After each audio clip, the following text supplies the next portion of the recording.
నమస్కారం ఘంటారావానికి స్వాగతం. ముందుగా ప్రధాన అంశాలు. ఎస్ఎల్బీసీ సొరంగంలో ఒకరి మృతదేహం వెలికితీత.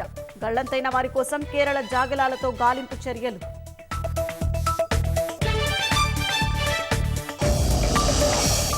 అద్దంకి దయాకర్, శంకర్ నాయక్, విజయశాంతికి అవకాశం. ముగ్గురు ఎమ్మెల్యే కోట ఎమ్మెల్సీ అభ్యర్థులను ప్రకటించిన కాంగ్రెస్.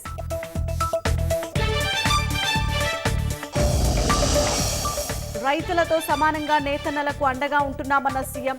పద్మశాలి కుటుంబాలకు అన్ని విధాలుగా సహకరిస్తున్నామని వెల్లడి.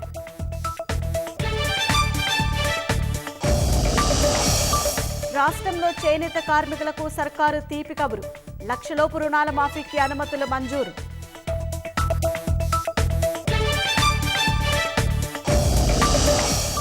అంతర్జాతీయ ప్రమాణాలతో గురుకుల పాఠశాలలు ఏర్పాటు. 11,600 కోట్లు మంజూరు చేస్తూ ప్రభుత్వం జీవో జారీ.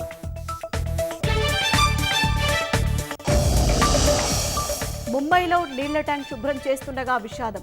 ఊపిరాడక 4 మృత్యువాత.